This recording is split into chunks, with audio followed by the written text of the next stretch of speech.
तिने ठाणे महापालिकेवरती जो काही तिढा आहे महापौर पदाचा किंवा स्थायी समिती किंवा उपमहापौर कधीपर्यंत सोडेल आणि काय सांगेल त्या संदर्भात? आज नव्या मुंबईमध्ये भारतीय जनता पार्टीच्या गटाची स्थापना झालेली आहे. गटनेते म्हणून मुकेश मोकाशी हे आमचे ज्येष्ठ नगरसेवक यांची निवड झालेली आहे आणि पुढच्या तुम्ही जो प्रश्न विचारताय त्याच्या संबंधितची आज बैठक होईल आणि त्याच्यानंतर योग्य तो निर्णय घेतला जाईल.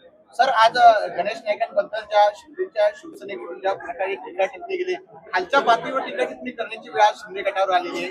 याला भाजप काय प्रत्युत्तर देणार आहे का? नाही, आता उत्तर प्रत्युत्तर देण्यात काही अर्थ नाहीये.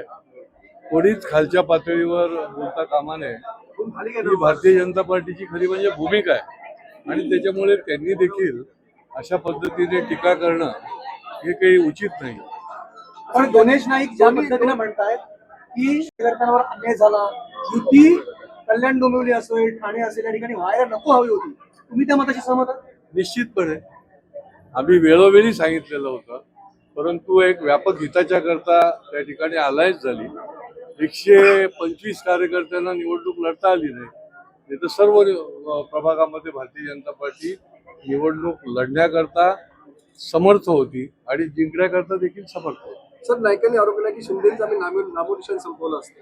आता हे तुम्ही नायकांनाच विचारलं पाहिजे ना. खरं म्हणजे त्यांचा शब्द जरी वेगळा असला तरी देखील त्यांना राजकीय दृष्टीने की आम्ही देखील समर्थपणे त्या ठिकाणी जास्ती निवडून येऊ शकतो अशा प्रकारची त्यांची ती भावना असेल.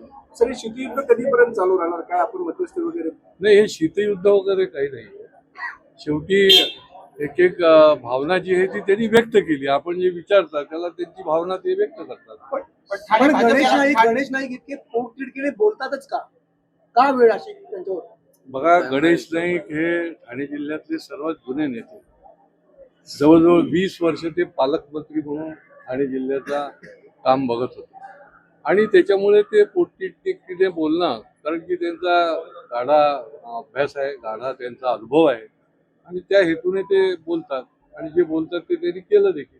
मग ठाणे भाजपला सपोर्ट आहे की समर्थन आहे या विधानाला? आणि भारतीय जनता पार्टीची भूमिका आधीही होती ना आमची की आम्ही वेगळे गणेश नाईकांनी जे विधान केलं नाही. अशा प्रकारच्या विधानाचा प्रश्न नाही. त्यांनी लगेच सांगितलं ते की माझं वैयक्तिक मत आहे ते.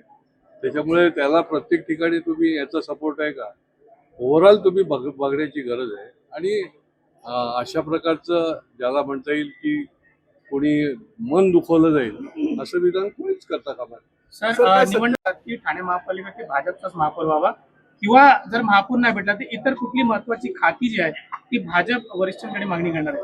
नाही, आता आज बैठक होणार आहे. त्याच्यामध्ये निश्चितपणे काय ठरलंय त्याच्यावर ते निष्पन्न होईल. परंतु भारतीय जनता पार्टीच्या आमच्या अनेक नगरसेवकांचा एक मत आहे की आपण विरोधी पक्षामध्ये सक्षमपणे काम करायला पाहिजे, परंतु त्याच्या संबंधातला निर्णय जो आहे तो पक्षाबरोबर चर्चा करून घेतला जातो. महापौर 2.5 वर्ष घेणार तेच आता आज बैठक झाल्यानंतरच त्याचा निर्णय करता येईल. विरोधी पक्ष बसण्याची तयारी आपली आहे? नाही, माझं वैयक्तिक मत आहे, परंतु शेवटी पक्ष हा मोठा आहे. त्याच्यामुळे पक्ष जो निर्णय घेईल त्याप्रमाणे भारतीय जनता पार्टी त्या ठिकाणी काम करेल. थँक्यू.